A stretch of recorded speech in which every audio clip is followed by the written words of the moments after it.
রিক্সাওয়ালা ভ্যানওয়ালার পয়সা, ঘুষ নাই, ওর মধ্যে ঘুষ আছে। কিন্তু কিছু ভদ্রলোক আছে, বুড়া রিক্সাওয়ালা, এই বেটা এদিকে আয়, বুড়া মানুষ রিক্সা চালায় সেই জন্য অপমান, ওই বেটা তোমার বাপের বয়সে, আপনি কইতে পারো না। এরপরে উঠলো রিক্সায়, 7 মাথা থেকে 14 মাথায় যাবে, ওখানে যায়া বললো যে ভাড়া কত, সে চাইলো 10 টাকা ভাড়া। আরে বেটা 10 টাকা ভাড়া, রেড বই দেখা।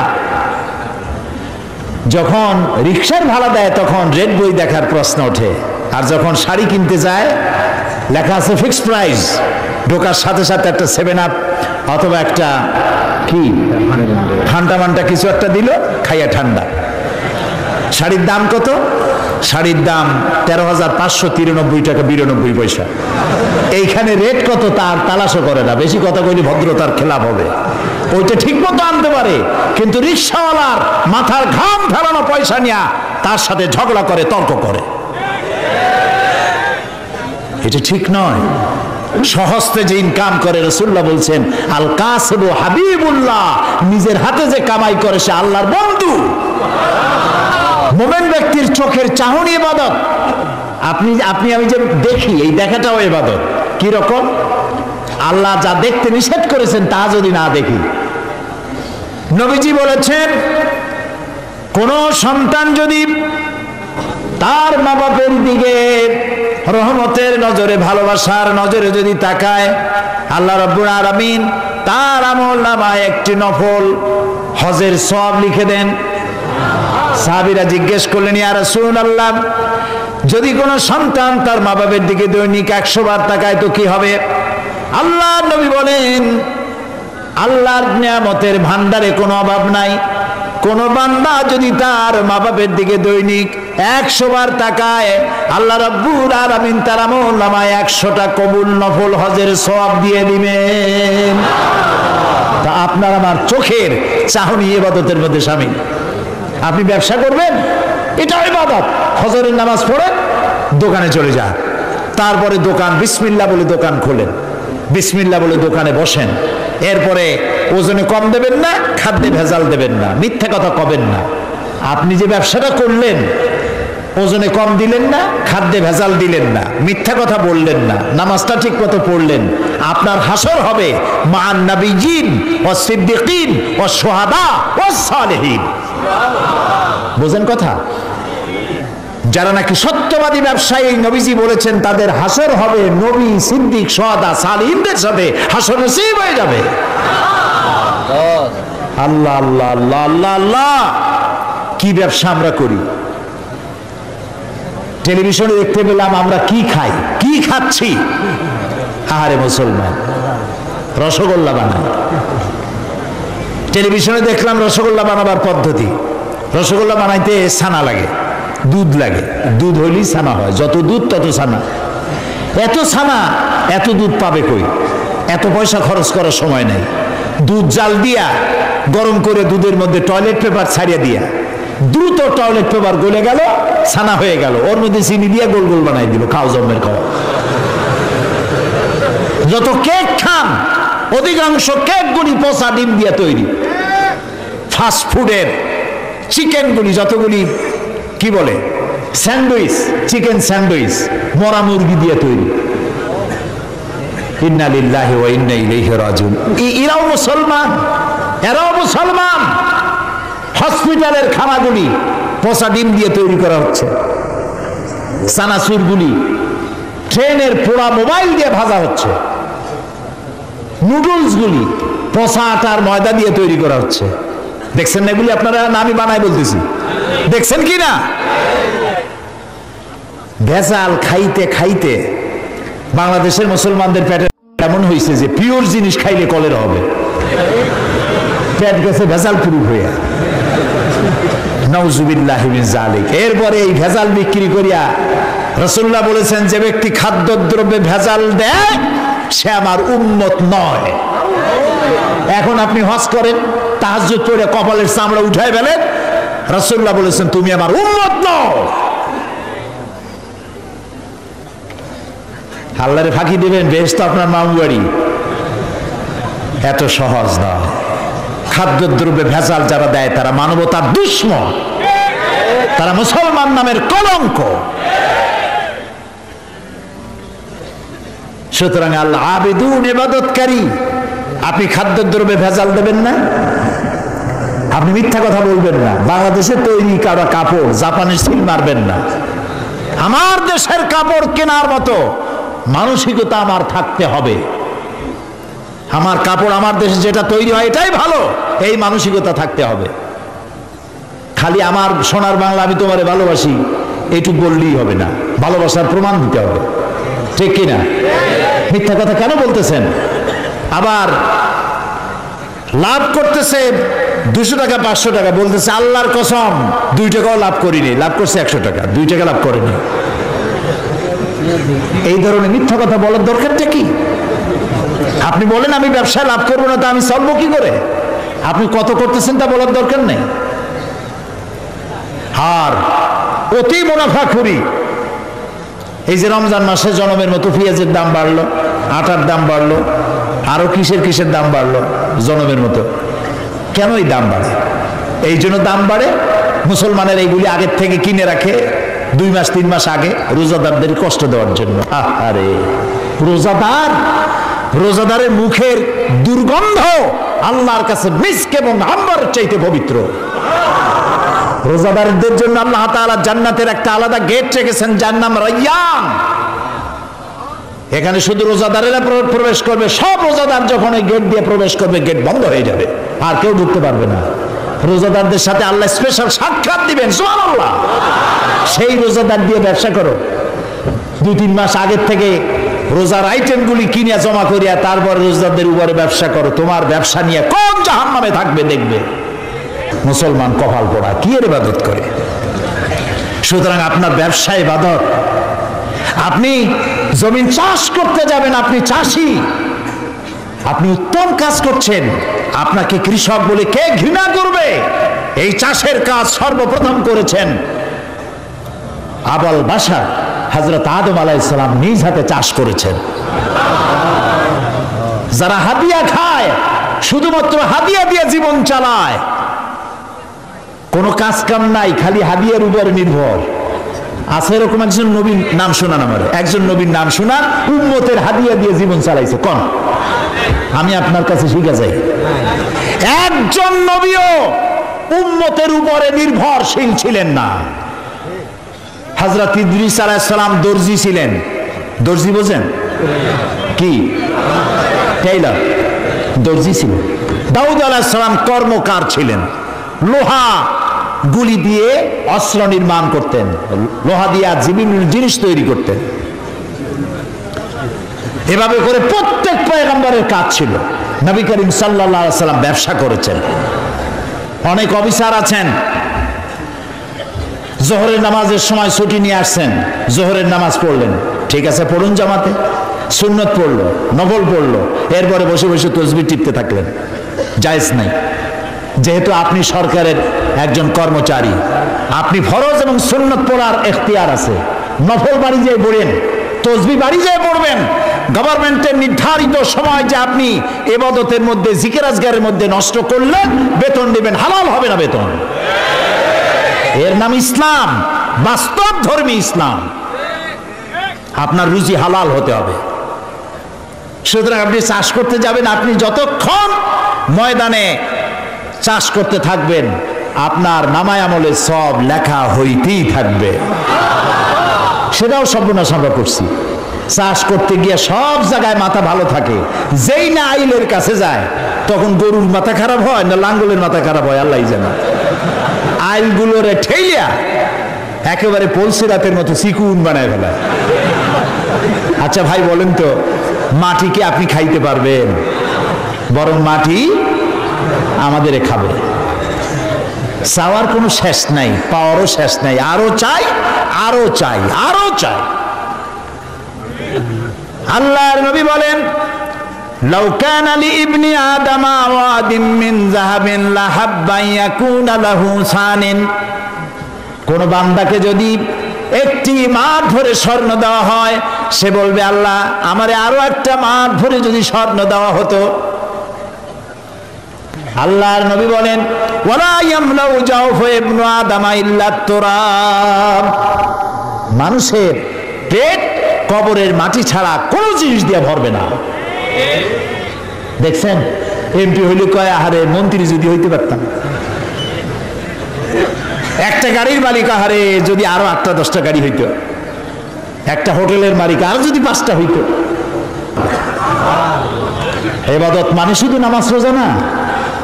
আল্লাহ তাআলা বলছেন মা খালাকতুল জিন্না ওয়াল ইনসা ইল্লা লিয়াবুদুন, ইবাদত ছাড়া তৈরি করি নেই। যদি নামাজ রোজা হজ যাকাতই শুধু ইবাদত হয় তাহলে তো সব কাম কাজ ফলাইয়া মসজিদে বসে থাকা লাগবে। ইবাদতের ব্যাপক অর্থ রয়েছে, জানতে হবে, বুঝতে হবে ইবাদত কারে কয়। প্রিয় ভাই সব, সেই সত্যিকারের ইবাদত করতে হবে আমাদেরকে। জীবনের সব ক্ষেত্রে আল্লাহর হুকুম মানার নামই হলো ইবাদত। সুবহানাল্লাহ। জীবনের সকল ক্ষেত্রে আল্লাহর হুকুম মাফিক জীবন পরিচালনা করার নাম ইবাদত। খাওয়ায়, পড়ায়, ওঠায়, বসায়, চলায়, রাজনীতি, অর্থনীতি, ইলেকশন, ভোট, নির্বাচন, সবটা ইসলাম। ইসলাম। যারা ধর্মনিরপেক্ষ তারা কয় ধর্ম আর রাজনীতি আলাদা। কে তোমারে কইল ধর্ম আর রাজনীতি আলাদা? তুমি কে না এই ফতোয়া দিতে? তুমি কে? ধর্ম আর রাজনীতি যদি আলাদা হয় তাহলে দাউদ আলাইহিস সালামকে কি বলবেন আপনি? সুলাইমান আলাইহিস সালামকে কি বলবেন? সুলাইমান আলাইহিস সালাম সারা দুনিয়ার রাষ্ট্রপ্রধান ছিলেন না? বানায় কইলাম না, কোরআন শরীফে আছে, সারা দুনিয়ার রাষ্ট্রপ্রধান ছিলেন। কেডা কথা করে? দাউদ আলাইহিস সালাম রাষ্ট্রপ্রধান ছিলেন, মুসা আলাইহিস সালাম রাষ্ট্রপ্রধান ছিলেন, ইউসুফ আলাইহিস সালাম প্রথমে মন্ত্রী ছিলেন, তারপর রাষ্ট্রপ্রধান ছিলেন। মুহাম্মদুর রাসূলুল্লাহ সাল্লাল্লাহু আলাইহি ওয়াসাল্লাম 12.5 লক্ষ বর্গ মাইল এলাকার প্রেসিডেন্ট ছিলেন, রাষ্ট্রপতি ছিলেন। ধর্ম আর রাজনীতি যারা আলাদা বলে তারা মুসলমান নয়, মুসলমান নয়, মুনাফিক, মুনাফিক, মুনাফিক।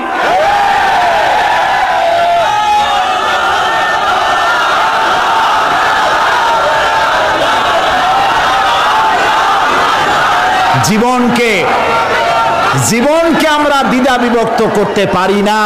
জীবনকে দুইটা ভাগ করার এখতিয়ার আমাদেরকে দেওয়া হয় নাই। জীবন একমুখী হবে, আল্লাহমুখী হতে হবে। আল্লাহ যা বলেছেন, রসুল যা করেছেন তাই আমাকে করতে হবে। বলুন, রসুল্লাহ প্রেসিডেন্ট ছিলেন না? রসুল্লাহ সেনাপতি ছিলেন না? রসুল্লাহ শ্রমিক ছিলেন না? রসুল্লাহ রসুল্লাহ নানা ছিলেন না? স্বামী ছিলেন না? আমার জীবন, আপনার জীবনের এমন কোন দিক আছে যেদিকে তিনি আদর্শ হিসাবে নাই? সুতরাং ধর্মনিরপেক্ষ মতবাদের স্রষ্টা হচ্ছে শয়তান। ধর্মনিরপেক্ষ মতবাদের স্রষ্টা কে? চিল্লায় বলো। আর ইসলামের স্রষ্টা কে? আল্লাহ, আল্লাহ, আল্লাহ। এই জন্য একজন মুসলমান কোন অবস্থাতে ধর্মনিরপেক্ষ হতে পারে না।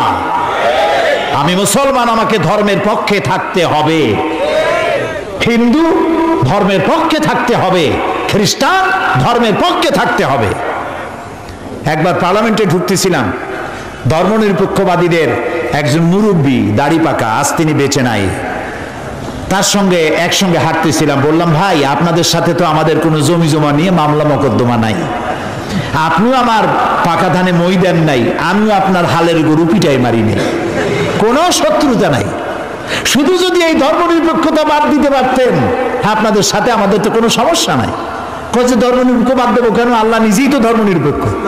কইলাম আস্তাগফিরুল্লাহিল আযীম। আয় আয়, কয় কি? আল্লাহর চাইতে ধর্মের পক্ষে আছে কেডা? আল্লাহ তো নিজেই বলেছেন ইন্নাদ-দীন ইনদাল্লাহিল ইসলাম। আমার কাছে কেবলমাত্র, একমাত্র, ওনলি ওয়ান পছন্দনীয় মনোনীত জীবন ব্যবস্থার নাম ইসলাম, ইসলাম, ইসলাম। তা আল্লাহর চাইতে ধর্মের পক্ষে আর কে আছে?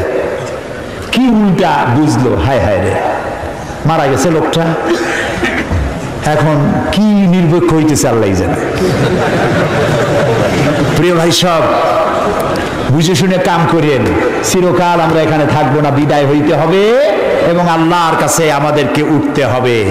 এই জন্য যে যত বক্তৃতা করুক আর যাই কিছু করুক না কেন, আপনি পরকালের চিন্তা করবেন। এমন কাজ করা যাবে না যা আল্লাহ রাজি নাই। ধর্মনিরপেক্ষ মতবাদ মুসলমানের জন্য গ্রহণ করা জায়েজ নাই, জায়েজ নাই, জায়েজ নাই। এটি সুস্পষ্ট হচ্ছে আল আবিদুন, ইবাদতকারী। জীবনের সকল ক্ষেত্রে ইবাদত করতে হবে কার? আল্লাহ তাআলা। আল্লাহর ইবাদত দিয়ে যেন আমরা জীবন চালাইতে পারি, আল্লাহ যেন তৌফিক দান করে দেন। এবং এই ইবাদত আমাদের করতে হবে মৃত্যু পর্যন্ত। কতক্ষণ?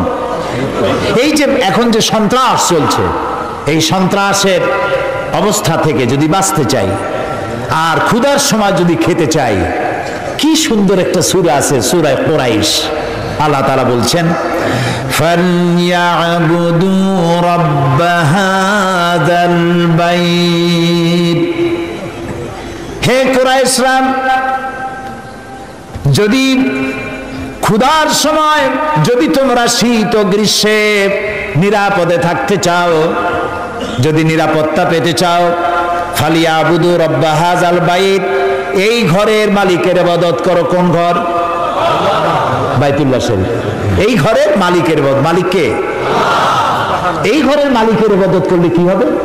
আল্লাহ তাআলা বলেন, আল্লাযী আত'আমাহুম মিন জু'ইন ওয়া আমানাহুম মিন খাউফ। এই ঘরের মালিকের ইবাদত করো, কি হবে? ক্ষুধার সময় তিনি খাদ্য দিবেন, ভীতির সময় তিনি নিরাপত্তা দান করবেন। সুবহানাল্লাহ। আমরা তো এটাই চাই। আমার ক্ষুধার সময় খাবার চাই, ভীতির সময় নিরাপত্তা চাই। কে দিতে পারবেন? কে দিতে পারবেন? আল্লাহ তাআলা দিতে পারবেন। আমরা কি জান্নাতে যেতে চাই? বলেন, যেতে চাই? আল্লাহ তাআলা বলেন, জান্নাতে যদি যেতে চাও, ফাদখুলি ফি ইবাদি ওয়াদখুলি জান্নাতি। আমার গোলামীর মধ্যে শামিল হও। ফাদখুলি ফি ইবাদি, আমার বান্দাদের মধ্যে শামিল হয়ে যাও। ওয়াদখুলি জান্নাতি, এরপর আমার জান্নাতে চলে যাও। গোলাম হইয়া শিরক বিইবাদাতি রাব্বিহি আহাদা, এবং আল্লাহর ইবাদতের মধ্যে কাউকে শরীক স্থাপন করো না। শিরক কোন অবস্থাতে করা যাবে না। শিরক সম্পর্কে নবী করিম সাল্লাল্লাহু আলাইহি সাল্লাম একটা দৃষ্টান্ত দিয়েছেন, দারুণ দৃষ্টান্ত। শিরক কি ভয়াবহ জিনিস। শিরক সহজে বোঝা যায় না, সওয়াবের নিয়তেও মানুষ শিরক করে।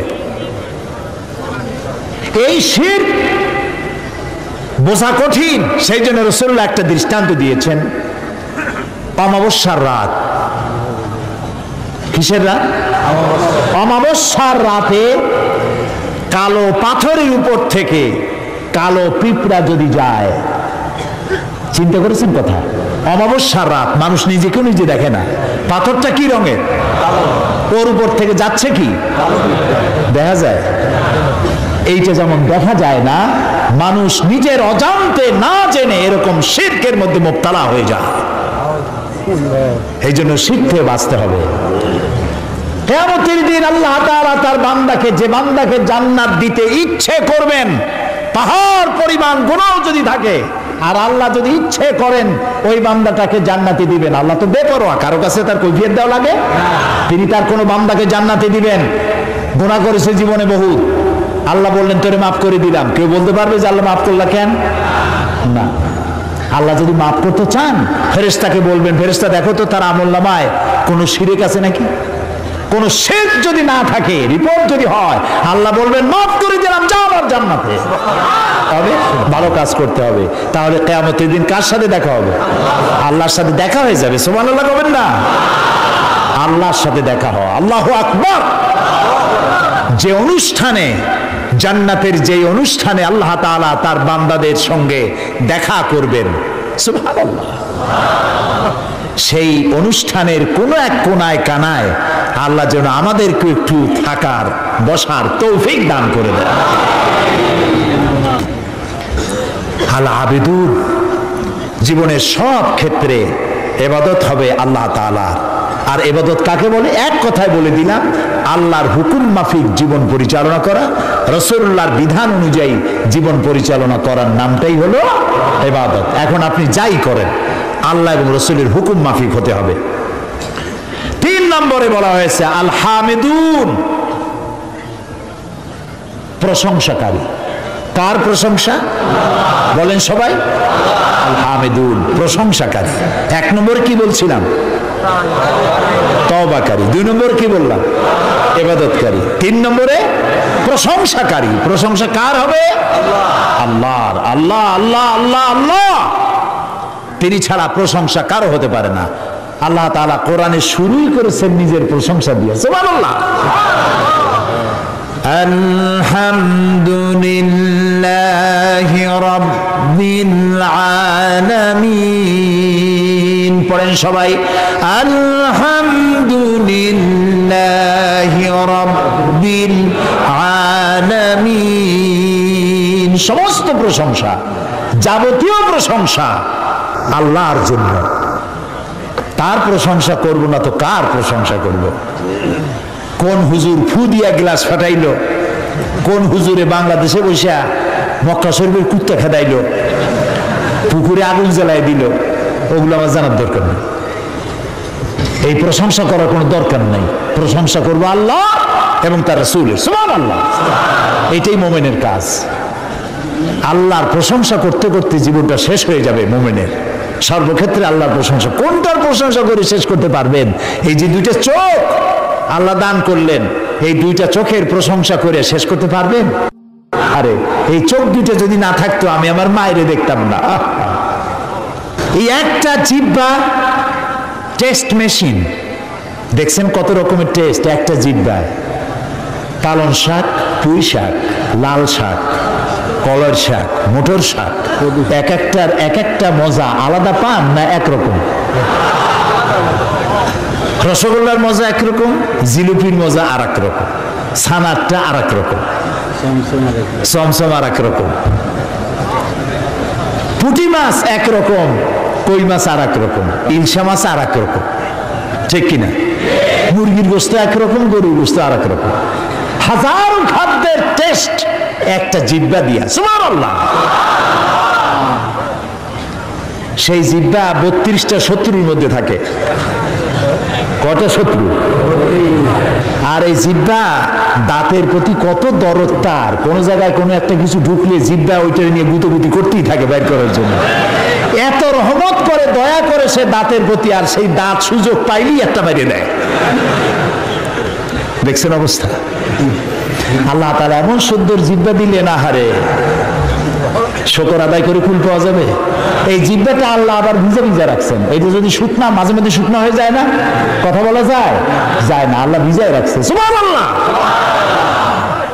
আল্লাহর প্রশংসা করেন। আল্লাহ কয় প্রশংসা করো, আমি তোমারে বাড়াইয়া দেবো।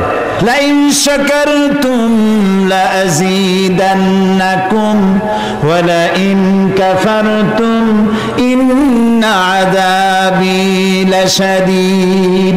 আমার নিয়ামতের শুকর যদি আদায় করো, আমি নিয়ামত বাড়ায় দেব, আমি তোমাকে বৃদ্ধি করে দেব নিয়ামত। আর যদি শুকর আদায় না করো, আমি তোমারে শাস্তি দেব। লাইন শাকারতুম লাযীদান্নাকুম, শুকর আদায় করলে বাড়ায় দেব। কি বাড়ায় দেব? না, শুকর যদি আদায় করো বাড়ায় দেব। কি বাড়ায় দেব? না, শুকর যদি আদায় করো শুকরিয়া আদায়ের শক্তি আরো বেশি করে বাড়ায় দেব। নিয়ামত তো দিছি, শুকর আদায় করো, শুকর আদায় করার শক্তি আরো বাড়ায় দেব। তুমি যত শুকর আদায় করবা, আমি তোমার উপর রাজি খুশি হয়ে যাব। সুবহানাল্লাহ। আমি যদি আল্লাহর জিকির করি এইখানে বসিয়া, আমরা বগুড়ার ঈদগাহ মাঠে এখানে আল্লাহর কতগুলো বান্দা বান্দি একত্রিত হয়ে আল্লাহর জিকির আজগার করতেছি। আল্লাহ কয় ফাজকুরুনি আযকুরুকুম, তুমি আমার জিকির করো, আমি তোমার জিকির করব। তো আমার জিকির আর আল্লাহর জিকিরের মধ্যে পার্থক্য আছে না? আমরা জিকির করতেছি মাটির দুনিয়ায় বসে, এইখানে কিছু লোক আল্লাহর জিকির করছে। আল্লাহ কয় তুই যদি আমার জিকির করিস, আমি জিকির করব আরশে আজিমে ফেরেশতাদের সাথে নিয়া। সুবহানাল্লাহ। ফাজকুরুনি বিল ইস্তিগফার, আযকুরুনি বিল মাগফিরা, আযকুরুকুম বিল মাগফিরা। তুমি আমাকে ইস্তেগফারের সাথে স্মরণ করো, আমি তোমারে ক্ষমা করার দিয়া তোমারে স্মরণ করব। সুবহানাল্লাহ। আল হামিদুন, আল্লাহর প্রশংসা করিয়া, আল্লাহর যদি প্রশংসা করি তাহলে আল্লাহর লাভ আছে কিছু? না, আল্লাহর লাভ নেই। কারণ আল্লাহর লাভ হইতো যে আমরা যত প্রশংসা করব আল্লাহর পজিশন তত বাড়তে থাকবে, এরকম হবে নাকি? আল্লাহর মর্যাদা যে ডিগ্রিতে আছে, আপনি আমি সারা পৃথিবীর মানুষ আল্লাহর জিকির ফিকির হামদ করে আল্লাহর ওই পজিশন থেকে 1 ডিগ্রি উপরে উঠাইতে পারবো না। আর সারা পৃথিবীর মানুষ যদি আল্লাহকে অস্বীকার করে, শুকরিয়া প্রশংসা যদি না করে, যে পজিশনে তিনি আছেন তার থেকে 1 ডিগ্রি নিচেও নামবে না। তাহলে এই শুকর আদায় করায়, প্রশংসা করায়, তাসবিহ পড়ায় আল্লাহর কোনো লাভ নাই। লাভ কার? বলেন আমার, বলেন আমার লাভ। আমি যত শুকর করব, জিকির করব, আল্লাহ তত আমার মর্যাদা বাড়াই দিবেন। সুবহানাল্লাহ, সুবহানাল্লাহ। এই জন্য প্রশংসা হবে কেবলমাত্র কার? আল্লাহ তাআলার প্রশংসা করতে হবে। সুবহানাল্লাহ।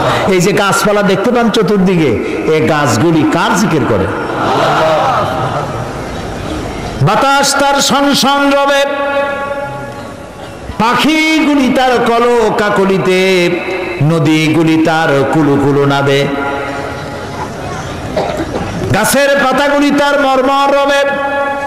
যত ধরনের শব্দ আমরা শুনতে পাই, সমস্ত শব্দগুলি কোনো শব্দ নয়, ওর থেকে তারা আল্লাহর তাসবিহ পড়ে। সুবহানাল্লাহ, আল্লাহু আকবার, আলহামদুলিল্লাহ তাসবিহ তারা পড়তে থাকে। ওয়ালাকিন লা তাফকাহুনা তাসবিহাহুম, ওদের তাসবিহ তোমরা বুঝতে পারো না। ওরা সব সময় সবাই আমার জিকির করছে, তাসবিহ পড়ছে। আল হামিদুন। সুতরাং তুমি আমার প্রশংসা করো, শুকরিয়া আদায় করো, তাহলে আমি তোমার নিয়ামত বাড়ায় দেব। প্রিয় ভাই সব, আল্লাহর এই নিয়ামতের শুকর আমরা যেন জীবনের সব ক্ষেত্রে করতে পারি, এ তৌফিক যেন আল্লাহ আমাদেরকে দান করে দেন। আমরা বলি আমিন। মুমিন ব্যক্তিদের জন্য 8টা কোয়ালিটি থাকতে হবে। 8টি কোয়ালিটি হলেই পরিপূর্ণ মুমিন হবে। কয়টা কোয়ালিটি?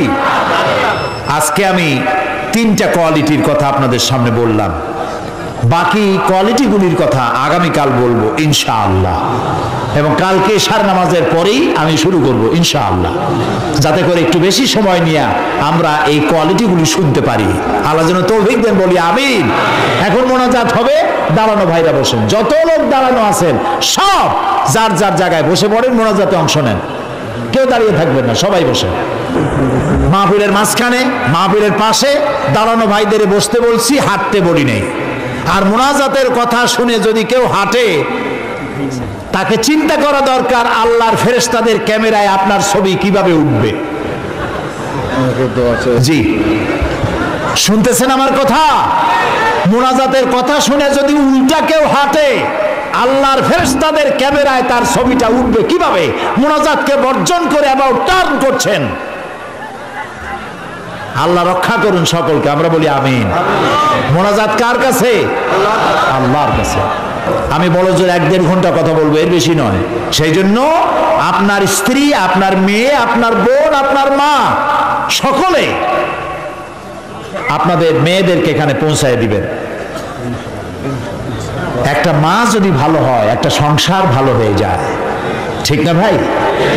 মা বোনদেরকে, তাদের তো শোনার কোনো সুযোগ হয় না, মসজিদে যাইতে পারে না। কারা যে দেওয়ালে দেওয়ালে লেখে মহিলাদের মসজিদে যাওয়া হারাম, ঈদগাহ মাঠে যাওয়া হারাম, গণতন্ত্র হারাম, লং মার্চ হারাম, পার্লামেন্ট হারাম। মনে হয় তাদের কাছে একটা কিতাব আছে, কিতাবের নামটা হচ্ছে কিতাবুল হারাম।